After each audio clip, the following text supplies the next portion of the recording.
Okay, good morning and good afternoon to everyone. This is Roger Well with Infos, and we have a session for Infos 3 training today on purchases. And then this afternoon, we'll have another session on invoicing. So the agenda for the session is shown on the screen. We're going to discuss the purchases summary page. And I'll just point out that each customer renames or relabels the term for their purchase orders. Sometimes they may be called work orders, work authorizations, work releases, contract releases, or the more generic standard, the purchase order. So I'm referring to all of those when I use the term purchases. So we'll be going over the purposes summary page. We will go through the steps of reviewing a proposal that was submitted to us as the reviewer by a contractor or consultant or lab. The third item will be around purchase order management and maintenance and some of the additional information that's available there. We'll also review purchase action items. That's again part of the purchase order management process. And then we'll end up with a discussion and review of the linkage that purchases have to the approved financial plan and the relationship of the available to commit, the available to spend, and the various financial control options.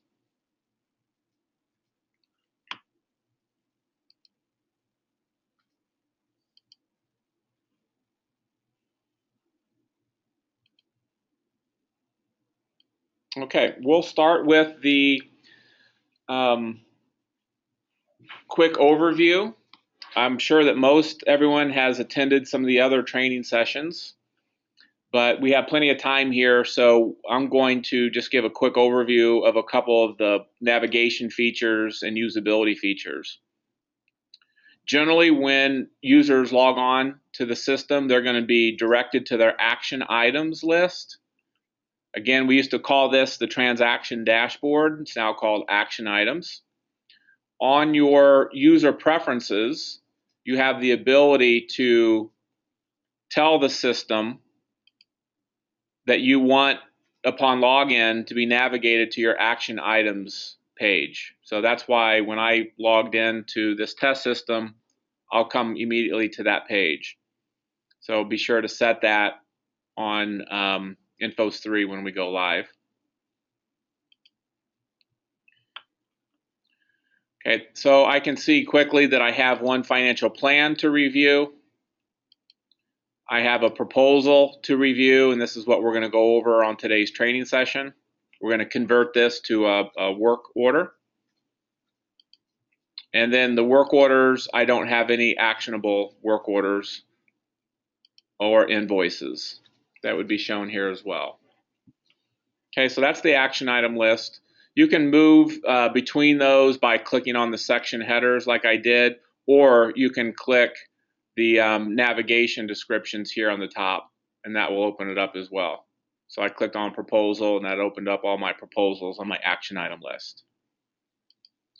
The left panel, remember, is designed to help you find your common sites, projects, areas of concern, even your most used finance screens and pages.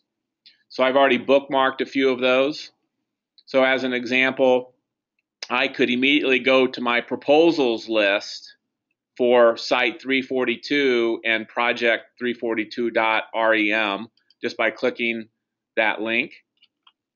When I do that, that automatically takes me to the Finance Proposals submodule, and these would be all of the proposals for this project that I'm a project manager on. Okay, so I got to that page simply by clicking on my proposals list.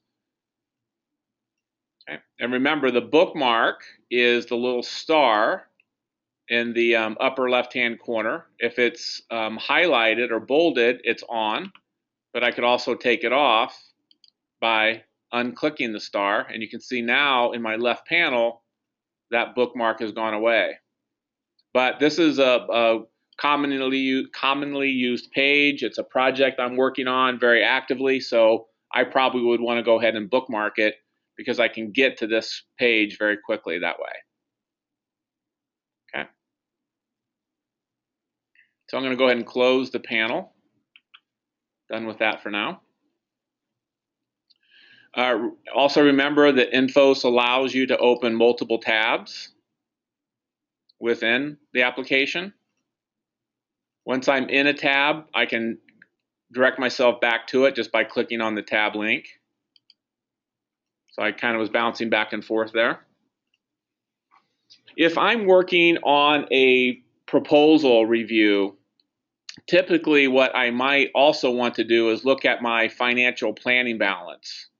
So I would come over and I would open up a new tab, I would come over to planning, and I would go down to my balance screen. And I just would want to do a real quick look at my financial statement for this project. So I can see that I have a balance of this plan. This would be an environmental reserve in my example of $571,500. My available to commit is $563. So I could approve proposals and work orders for up to that amount without needing to do a supplement or a change to my plan. Okay. Now I'm going to go ahead and close a tab. I also wanted to refresh you on the split functionality. So once I split that, I could have my plan balance open on my right split screen, and I could have my proposals or the details of my proposals that I'm reviewing on my left side of my screen. Okay, so it gives me the ability to really understand the scope of work, how much money is being requested by the environmental consultant for this work that they're going to execute on our behalf, and what my financial controls are around my available to commit. So we'll come back to this after we approve our new proposal. So I'm going to go ahead and close the balance. And we're going to come into the work orders. This is the purchases page. So this is the purchases summary page. So the difference between the proposals landing page and the purchases, or in my case, the work orders landing page, is that I may have proposals that haven't been approved yet, or maybe I've rejected them and they're being resubmitted by my consultant. On the work order page that I'm on now, this is only showing my work order status. Okay, so if I have multiple open work orders, they'll be listed in this table. So here's a work order that ends in 609. It's in the invoicing status. I can see that the proposed cost was that $23,500. I approved $23,500, and I have $16,000 of invoices already approved against it. And I've invoiced, or my consultant has invoiced 68.09% of the work. And then this lists my vendor. Okay, so it's a summary information. If I want to drill down into the details, I would click the link of the work order. Okay, I'm going to come back to the proposals page, and you can see that I have the proposal that makes up my work order that we just looked at on this screen. Okay, so there's the proposal ID, the work order ID, and the same information we were looking at on the other screen.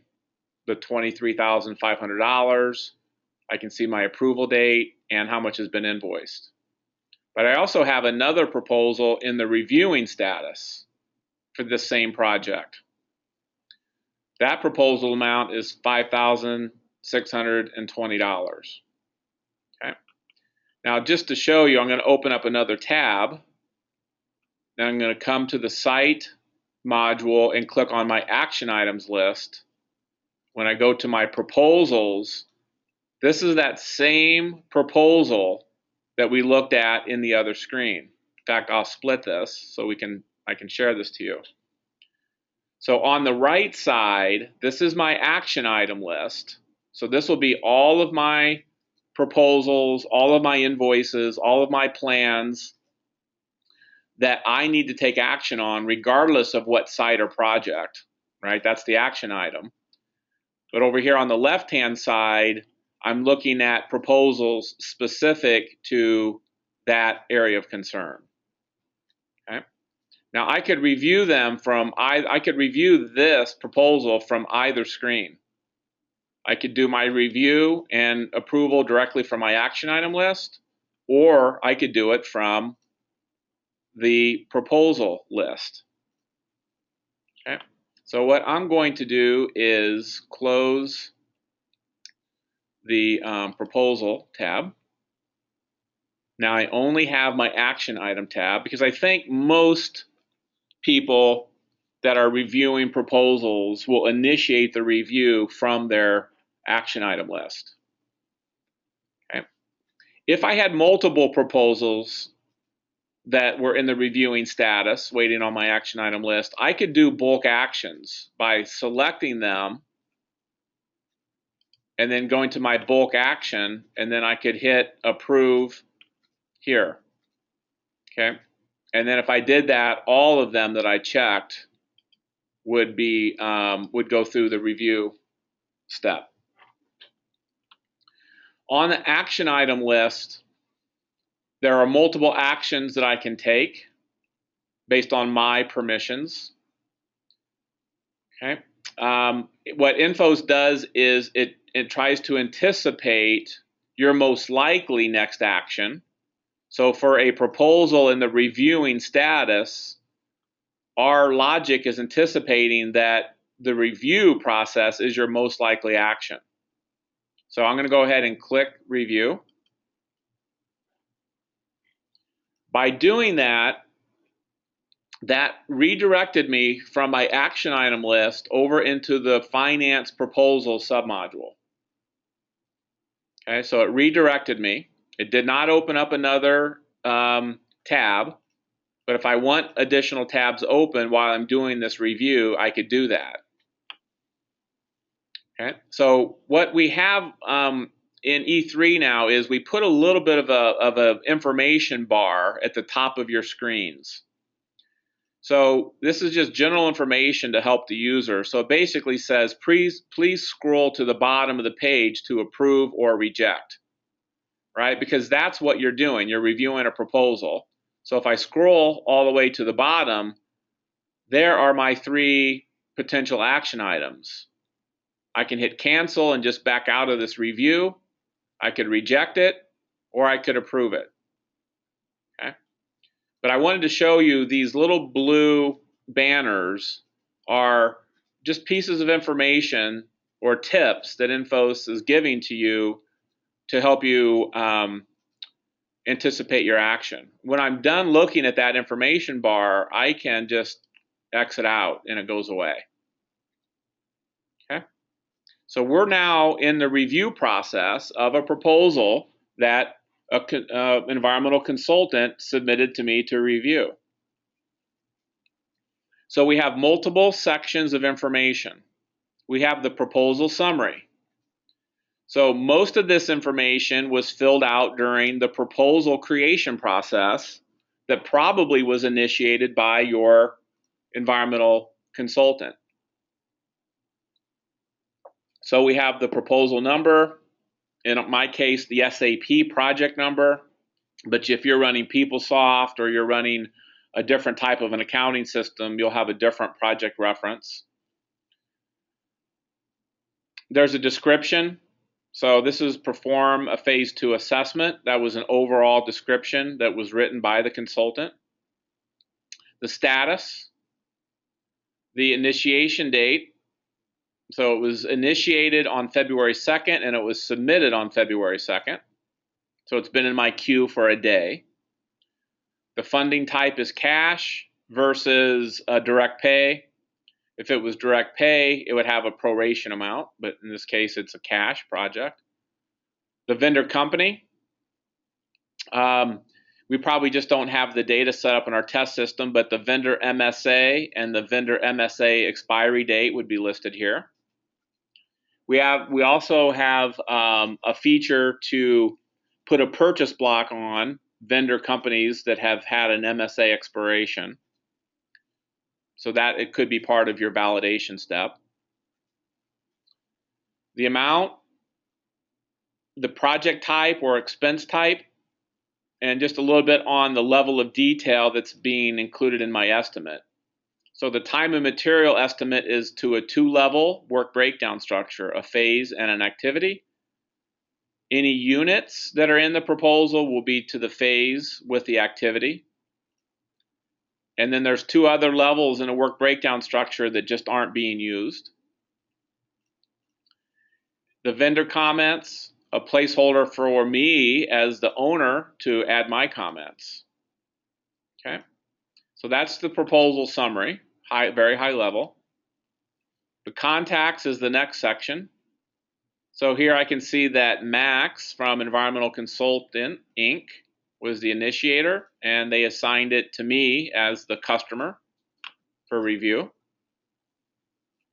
Okay, now if this proposal amount exceeds my purchasing authority, then Infos will automatically look for my purchase order next approver from my preferences, just like Infos 2 does today. And that will add my next approver automatically if I try to approve this and it exceeds my level of authority. So it's the exact same functionality as E2. You don't need to establish all of the people in the contact list up front. Infos will do it for you, assuming you have your preferences set up properly for your next approvers. Okay, but those are the contacts.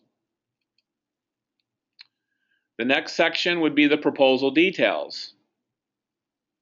Okay, so this is this would be the actual cost estimate, detail, and scope of work that the environmental consultant would have prepared for me. So we actually created this one yesterday during the proposal training.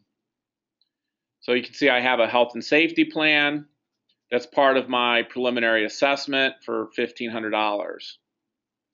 I have mobilization that's made up of utility markouts and pre-drill for $2,000.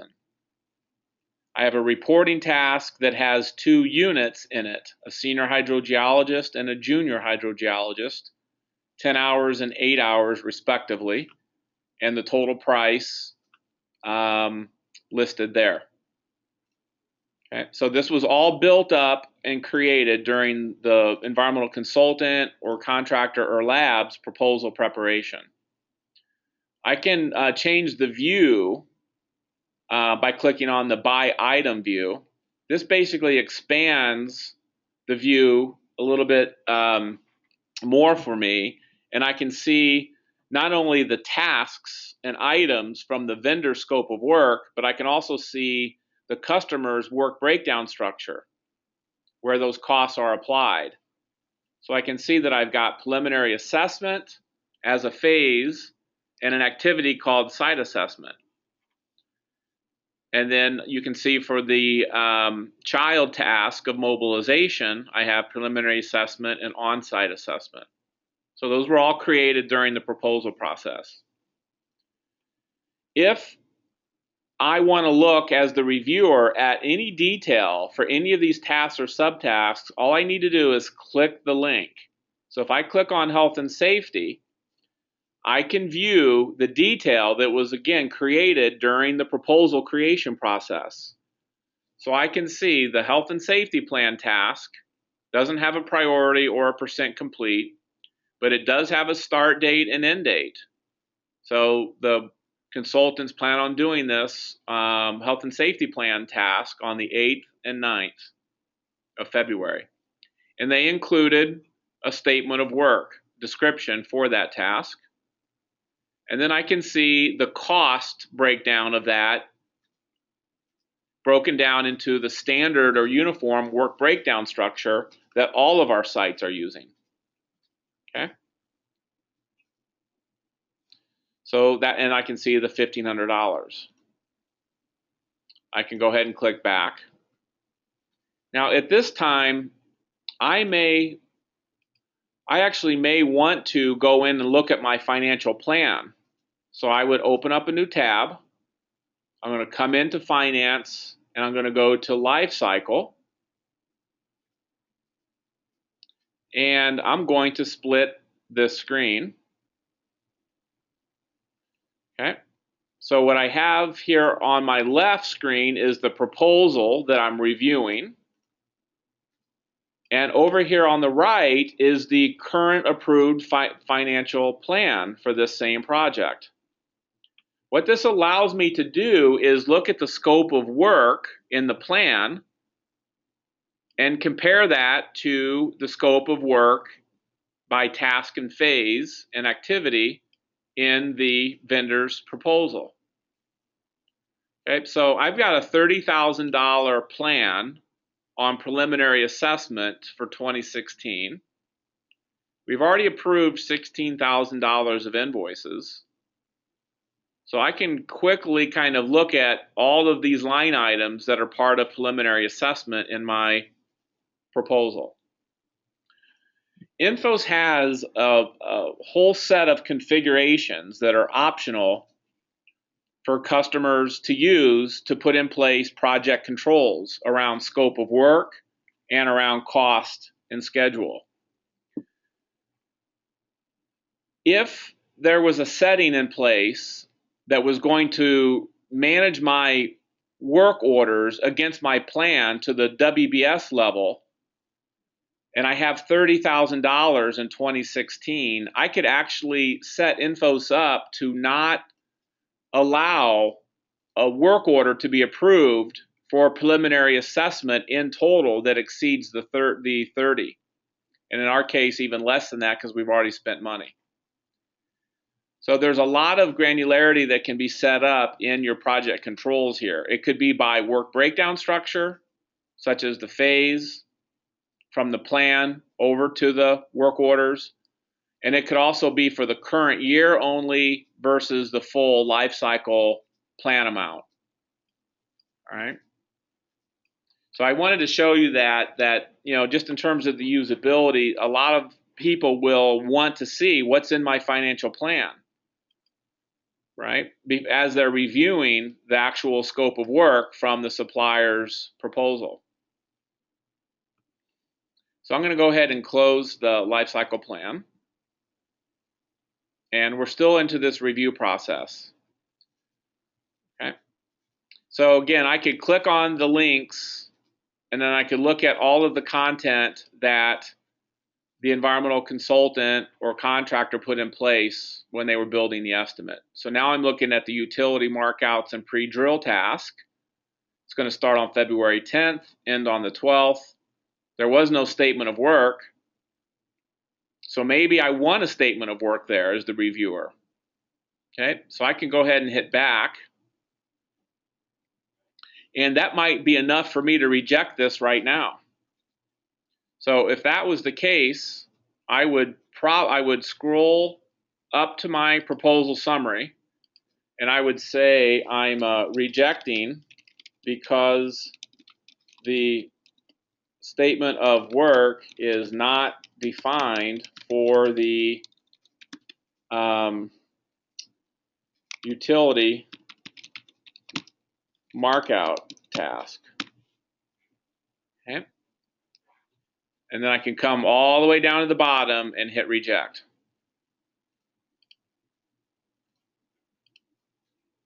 Which I just did. Okay. So that is now in the rejected status. And I'm going to wait for it to be resubmitted by the contractor. So what I'm going to do is come in to my users and I'm going to log in as the consultant.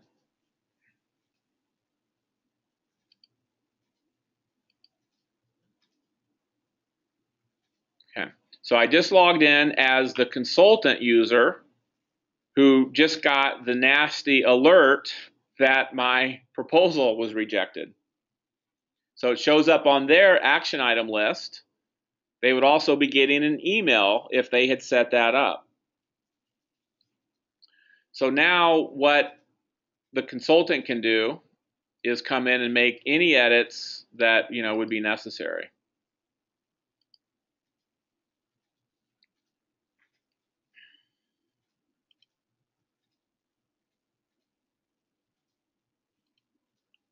So the consultant would come in and I actually went straight to the editing mode because I know what the rejection notice was, but they could come in and add their statement of work.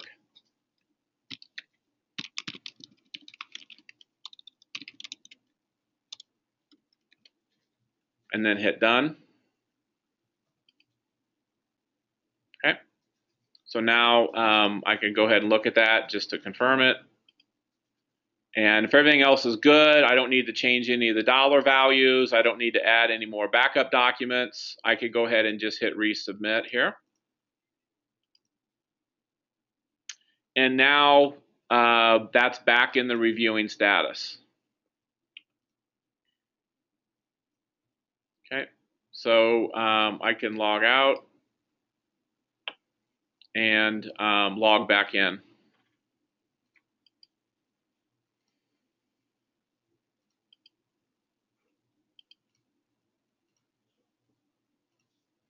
So I'm logging back in now as the customer project manager.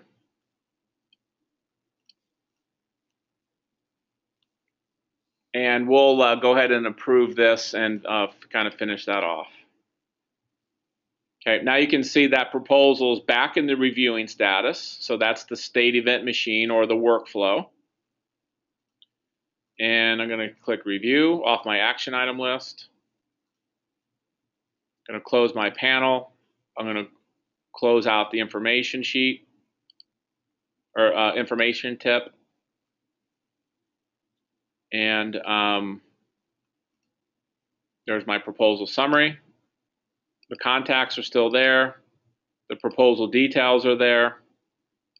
So I may want to just check and make sure they added the scope of work. Guess what? There it is, the statement of work. The price looks fine, so I'm going to close that. I'm going to come back to that section in a second. The documents. So when the consultant prepared this, they uploaded a backup document. So if I want to go ahead and review this, I can. I could just click on the link, and that will open that file up for me. So I could review the backup document. In this case, it's just a generic PDF file, but I could review the detailed proposal there. The other thing that I want to do is maybe look at the proposal history. Okay, so here I can see this is the audit trail of everything that's happened on this proposal. So when did the consultant first create this? There's the date and time. It was submitted. It was rejected by Roger. And then it was resubmitted on February 3rd by Max. Okay, so there's all of that information. The work order approval, I want to go over a little bit, and this varies by each customer significantly in terms of what's on this page. Because there's a setting that says create and approve a work order with proposal approval, Infos is automatically creating the work order number. Okay. You don't have to, though. That could be a setting that you just want to approve multiple proposals, or you want to approve proposals separately from approving the purchase. You can do that as well. Not too many of our customers do it that way because it's an extra approval process or step.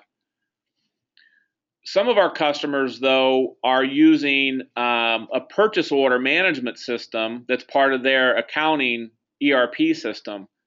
What happens then is once the proposal's approved, a requisition is submitted to the accounting purchasing system, which will take that requisition detail, create a purchase order, and then send Infos the purchase order number back, right, with a line number.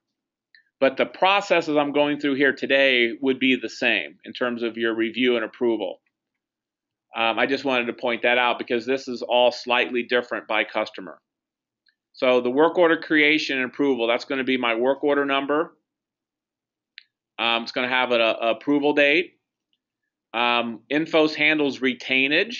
So in this case, retainage is not set on, but that's an option that you can utilize. So if you want to hold back 10% or 5% of all the invoices that are going to be submitted against this work order, you can do that through Infos. And then ultimately you can approve all the deliverables and services that have been delivered, and you can release the retainage payment to your consultant.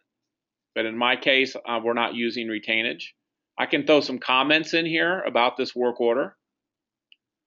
There's a work order justification option where I can put in justification comments. I can select from different established sole source justification reasons, or I can just simply say vendor has proven to be competitively priced. Again, these are all optional in nature. The next section is the purchasing overspend. Again, this is generally a global setting that each customer sets up to say that the purchase order that I'm getting ready to approve can be overspent by either a maximum dollar amount or a maximum percentage, whichever is less. Okay? So those are usually globally defaulted, and those are options for each customer. The next section is the planning information for the financial plan that this purchase or project execution is being validated against. So we know that for this project, 342.REM, there's already $8,000 in open commitments. That's going to show up automatically during your review screen. That could be open purchases to any one of your contractors, consultants, or labs. So I've already got $8,000 still to be invoiced on approved work orders. My available to commit, which is part of my financial control setting, is $563,000. So if this proposal that I was reviewing exceeded that amount, it will not be approvable because I have the financial control set to make sure I never overcommit my plan balance. And I'm using the full life cycle balance, and I'm not using the WBS detail, which are all options available. Okay. So that tells me a lot of information, what my open commitments are and what my available to commit is. Now it's showing me the contacts for the work order. That's just carrying down the same contacts that were on the proposal. Okay, and now everything looks good. I'm going to go ahead and hit approve.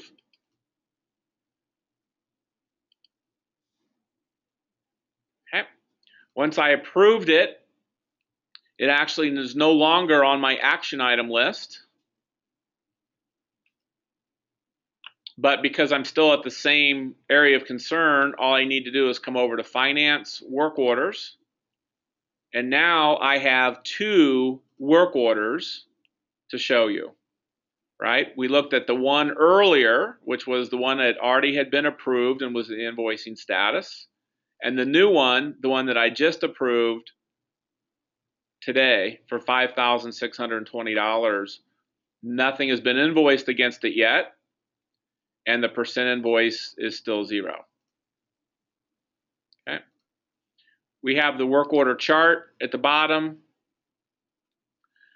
This is just going to give you a pie chart based on the status of your total work orders. You'll be able to look at different expense types or project types if you have those. So all of our work orders for this project are open and in the invoicing status. $29,120 worth. Okay. So that's the work order chart. A couple things that I will show you. If we move up the hierarchy, if I go to the site level,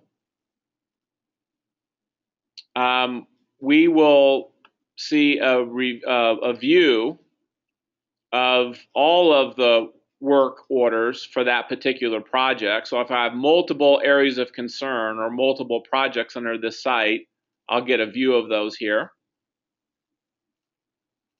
Okay, and then that just walks up the organizational tree all the way. So we just want to remind people that you can get your summary level detail for every one of your areas of concern as you move up the hierarchy if you have those permissions to do that. Okay. And then I'm going to go ahead and open up my left panel and just go back to my proposal list for that site. Okay. So what I'd like to do now is talk about some of the management elements on the purchase order. So we're going to come into finance. I'm going to go to the purchases, in this case, the work order submodule. So you have some action items that you can take here as the customer. So if I click on this, you can see that I have the ability to make a change, the ability to prepare and submit an invoice, the ability to stop, and for some administrators, not all, you would also have the ability to do an administrative delete, but that's a special permission. Most people would definitely not have that. Okay. Notice that on my bottom work order, 609, I have a different set of actions. So I have really 4 there plus cancel. But on my work order ending in 7.5, I actually have change, invoice, stop, complete, and then admin's app. So I also have the ability to complete it. I talked about this yesterday, but I want to go over this again. There's a difference between stop and complete. It's the same definition, same functionality that was in E2, but I'll do a quick reminder. If I stop a work order, it can be restarted, but it puts a halt on any future invoicing until I restart it. Okay. If I complete a work order or purchase order, then it is done. It can no longer be restarted and it can no longer be invoiced against. Okay, so one is a permanent and one is a temporary stop. And you may have different reasons to apply those different types of settings. Okay. Now, the reason that this bottom work order does not have the ability to complete it is because I have an invoice that's pending on it. You can't see it from this screen, but if I click on the work order and I go to the very bottom section, which are the invoices against that work order, I have an invoice in a status that still needs to be confirmed. It's waiting for a general ledger process. It has not been acknowledged yet by the ERP system, the accounts payable system. Once I get the acknowledgement during that automated process, then I would be able to complete this particular work order. But it's going to stop you from completing work orders that have invoices in process. Okay. So if it was a rejected invoice, if it was a reviewing invoice, if it was waiting for GL process invoice, you will not be able to complete that work order. You still can stop it, but you can't complete it. If you stop it, the invoices that are in process can continue on through the automated steps. So the invoice and waiting for GL that we just looked at would still be submitted if I stopped this. But any new invoices could not be added until I restarted it. Okay. All right, so I want to look at some other actions here on your purchases.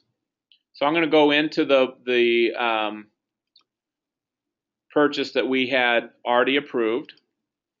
So if you want to actually look at information around your work orders or purchases, you would click the link from that table that I just did, and you have all these different sections of information.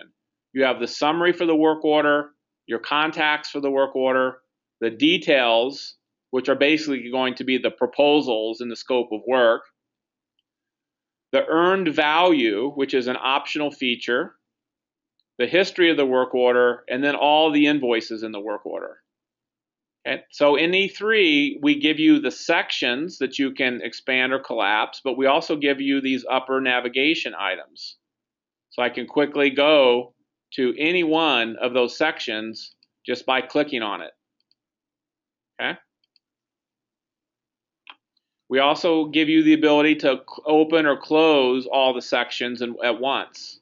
So if I want to open all the sections of that work order, I just hit the plus sign. And now I can scroll and view all the information. Okay.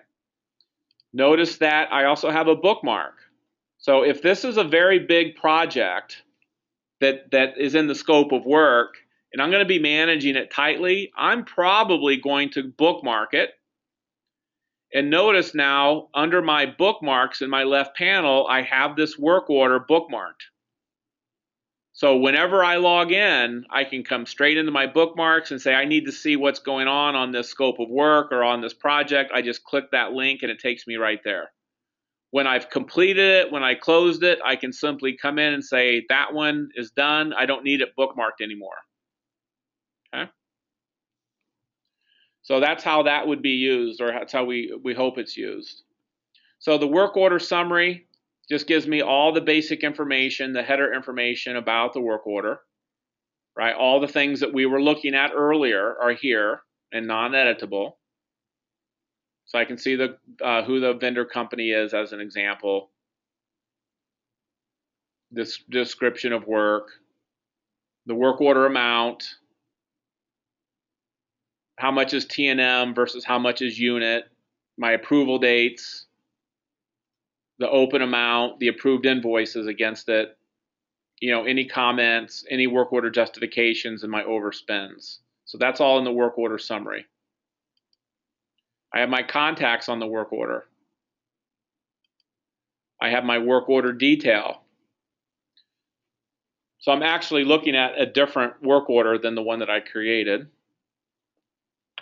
But if I want to go straight to the proposal, I could click that link for the preliminary assessment, or I can just open it up and look at it right here in this screen. Okay, so these were all the tasks. It was all part of preliminary assessment. And, I can click these individual tasks to look at the scopes of work and things like that. Okay, so that was the $23,500 proposal that made up this work order. If you have change orders, they will be listed here in your work order detail section, and it'll have a different proposal number with a CO representing the change order. Okay, so you'll have a proposal cost for your original, and then you'll have a proposal cost for your change order 1, change order 2, how many ever you need to do. They would all be listed here. If I want to go look at the proposal in more detail, I can right click it and I can say open in a new tab, and it created a new tab and took me directly to that proposal. So I could look at the proposal documents, the proposal history, or the proposal details. Okay. So I did that by clicking on that, right-clicking on the tab. Once I'm done with that, I can close it and I can come back in.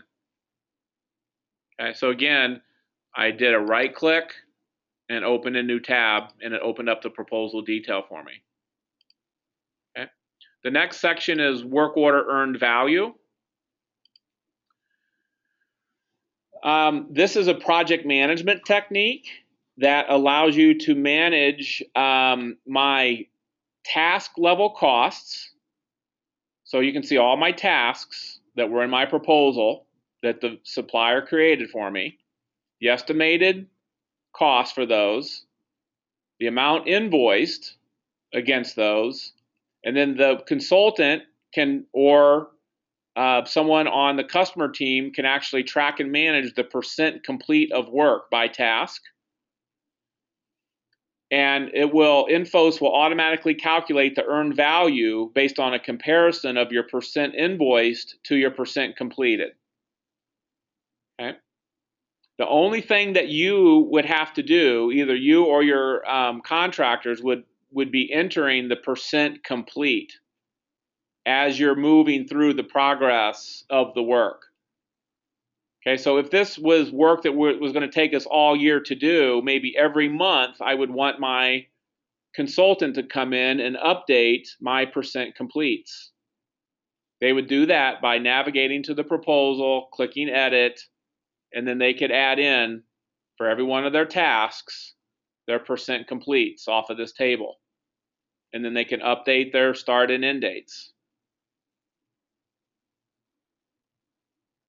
Okay, I'm going to just hit cancel there. And go back to my work order that I was reviewing. So that was the purchase order earned value. So it's going to calculate a dollar amount of the earned value, the cost variance, which is going to be your over or under, and then your cost performance index. That's a ratio. If it's under 1, you're falling behind. If it's over 1, you're doing well. Okay, so that's CPI. So that's a feature that's in E2, but we've carried that also forward into Infos 3. Work order history is the next section. So this is the audit trail or the history of this work order. So I can see, who approved it, was it stopped, was it restarted, and then, there were some invoices that I deleted against this earlier. But all the action on this work order just gets logged automatically. And then finally, with every work order, the bottom section will be an accumulation of all the invoices ever submitted against that order. So in my case, I only have one invoice, but again, I could right click on that invoice link, open in a new tab. I could split my screens, and now I'm looking at my work order detail with the summary of all my invoices on the left. And I can open up my invoice details here on the right from the first invoice. So I can see now that there's my $16,000 invoice that's listed here on the work order, but here are the details, right? Analytical cost, direct labor, equipment, and material. So again, it's another way that you can look at information, on your plans, your purchases, your proposals, and your invoices to really do much more detailed analysis and review. So I'm going to go ahead and close that tab. And that was the last section, okay, of the work order. Okay. We'll give you a trail of where you've been. So if I want to go back to my work order list, I'm right back out to my work order list. And now I can start reviewing all the other work orders here if I wanted to. Okay. The last thing I want to do, and then we'll answer some additional questions, is again discuss the linkage between your work commitments, which are these work orders or purchase orders that we've been talking about, and your financial plan. Okay, so I want to show a few things here, just in summary.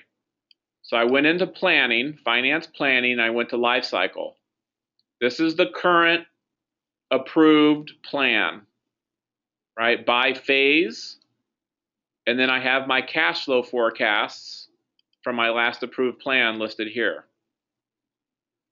We also have a chart of that information if you like to see that more in a more visual manner as opposed to in a tabular format. Okay, I have probably already spent some of this money, which I know I have because I can see my actuals here that came out of the purchase to pay side. So I know that my balance is going to be something less than this 587, 500 because I've spent money. So that makes me want to go in and look at my balance. Okay. So here I have a financial statement from the beginning of time for this particular area of concern and my remediation most likely scenario. My original plan was 132. We've had adjustments, increases in this example of the plan to 455. We've spent 16, so there's my 16,000. So my balance is 571. Okay. So what I'm going to do is I'm going to go ahead and open a new tab. I'm going to come back over to planning. I'm going to hit life cycle, and I'm going to split this screen. And I want to point this out. The last approved plan was 587, but my balance is 571. Okay. So always keep in mind the plan amount can be different than the balance. And that would be true when you're spending money against it.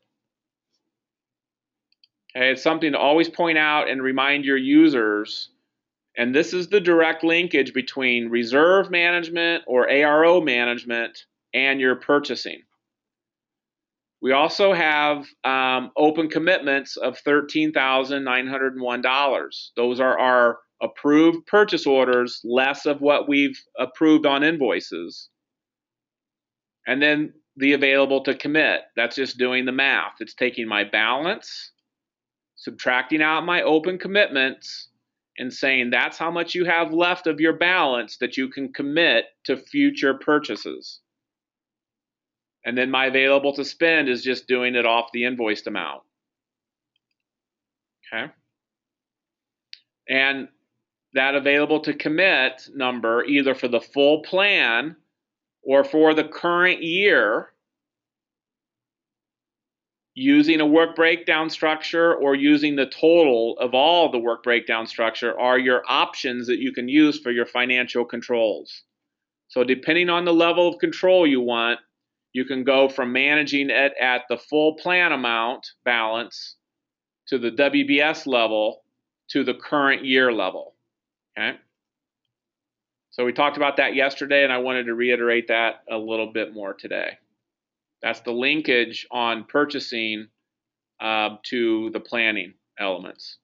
And then lastly, you've got your financial statement presented graphically, or in a chart, I should say.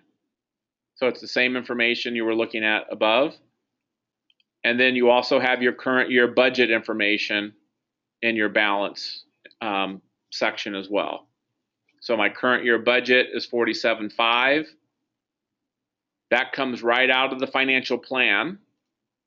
My year-to-date spending is 16,000. My remaining budget is 31.5 for the year. Okay. So with that, I'm going to shut down the training and answer some questions. The first one was, can you show us what a rejected proposal looks like from a consultant viewpoint? So I set one up under AOC 101 REM. Okay. For Max? Yes.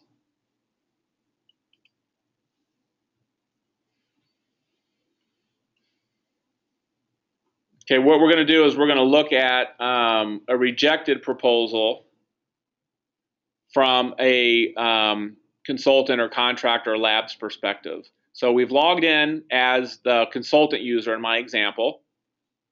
And when I log in, I'm directed to my action item list. So it's going to show everything that I need to do. So I just have one rejected. Okay, so the very first thing that I need to do is maybe look at the details on it. So I'm going to click on the proposal. And I'm going to go into my summary. And I can see the comments that were made by the owner, and that's basically the project manager. So this proposal work order is missing the proper scope of work. So that could be, a very detailed description or a very high-level description, however you would like it. It's very important, to note that the status of this being rejected is what's driving it to be on my action item list. Right, so it's rejected here on my action item list. If I go to the finance module and I go into my proposal section, I'm going to see it there too.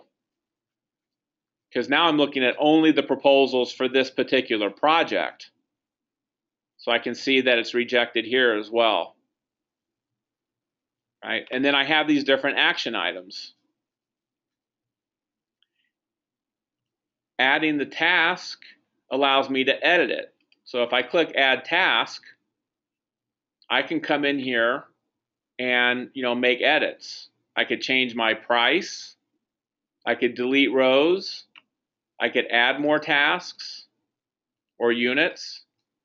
Or I could come into my tasks and add the statement of work description that George wanted me to add.